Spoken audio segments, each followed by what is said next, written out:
Tak hanya Rusia dan Ukraina yang masih berselisih, gaung koalisi masing-masing negara juga semakin memanas. Terbaru, Jerman melalui Menteri Luar Negerinya Annalena Baerbock mengkritik Partai Sosial Demokrat di negara bagian Federal Brandenburg pada 7 September, karena melemahkan bantuan militer ke Ukraina, Welt melaporkan. Diplomat itu menyampaikan pernyataan tersebut selama pertemuan cabang lokal partainya di Brandenburg.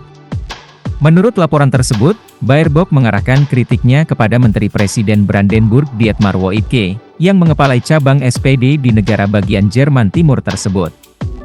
Ia juga menyatakan kekecewaannya, dengan menyatakan bahwa ia sebelumnya percaya pada jaminan Woidke bahwa dukungan untuk Ukraina akan tetap teguh. Tiba-tiba, saya mendengar pertanyaan skeptis, apakah SPD, yang menjadi asal-muasal kanselir, benar-benar menanggapi pertanyaan tentang dukungan militer dengan jawaban yang ambigu dan netral, kata Baerbock. Pejabat itu juga mengkritik Partai Alternatif untuk Jerman, AfD, karena mendukung kebijakan Rusia dan diktator Vladimir Putin alih-alih membantu Ukraina. Bantuan militer Jerman untuk Ukraina. Proposal anggaran terbaru untuk tahun 2025 tidak mencakup peningkatan bantuan militer ke Ukraina. Surat kabar Jerman Frankfurter Allgemeine Sonntagszeitung melaporkan pada 17 Agustus, seperti diberitakan The New Voice of Ukraine. Menurut surat kabar tersebut, permintaan baru dari Kementerian Pertahanan Jerman tidak akan lagi disetujui karena pembatasan ketat yang diberlakukan oleh Kanselir Olaf Scholz dan Kementerian Keuangan. Pada hari yang sama, juru bicara Kementerian Luar Negeri Ukraina Georgi Tihi menyatakan bahwa klaim tentang pemerintah Jerman yang diduga menghentikan bantuan militer ke Ukraina tidak benar dan manipulatif. Ia menambahkan bahwa tingkat dukungan dari Berlin ke Kiev untuk tahun 2025 baru akan diketahui setelah anggaran disetujui, yang diharapkan tidak lebih awal dari November tahun ini. Menanggapi pertanyaan dari publik, Kementerian Keuangan Jerman menyatakan bahwa bantuan bilateral ke Ukraina sebagian akan ditransfer ke program internasional di masa mendatang.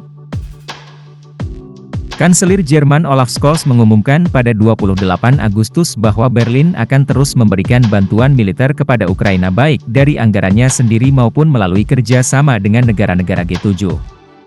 Rancangan anggaran untuk tahun 2025 mencakup 4 miliar euro, 4,4 miliar dolar, untuk dukungan militer bilateral kepada Ukraina, kata pejabat tersebut. Rumania protes.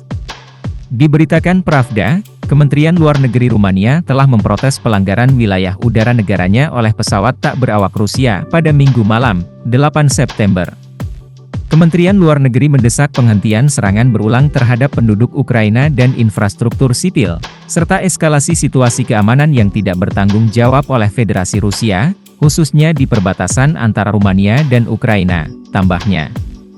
Kementerian Luar Negeri Rumania mencatat bahwa pihaknya telah memberitahu sekutu-sekutunya dan struktur NATO mengenai insiden tersebut dan terus melakukan kontak dengan mereka.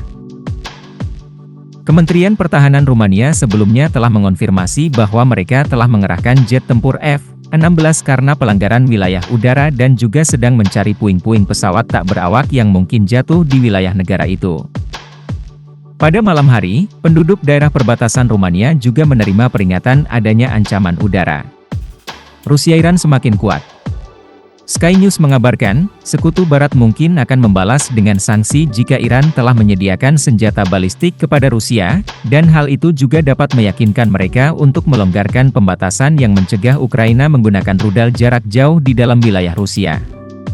Kepala CIA telah memperingatkan bahwa setiap langkah Iran untuk memasok Rusia dengan rudal balistik untuk perangnya di Ukraina akan menjadi eskalasi dramatis, tetapi sumber Ukraina mengatakan hal ini telah terjadi. Ini adalah bagian dari pola kerja sama yang semakin erat antara Moskow dan Teheran, yang telah menyaksikan rezim Iran mentransfer sejumlah besar pesawat tak berawak pembunuh, amunisi, dan peluru artileri dengan imbalan uang tunai dan bantuan dari Rusia untuk meningkatkan teknologi militer dan kemampuan manufakturnya sendiri. Ini termasuk dugaan pemberian senjata barat yang disita oleh Kremlin kepada Iran, seperti rudal anti-tank Enlo.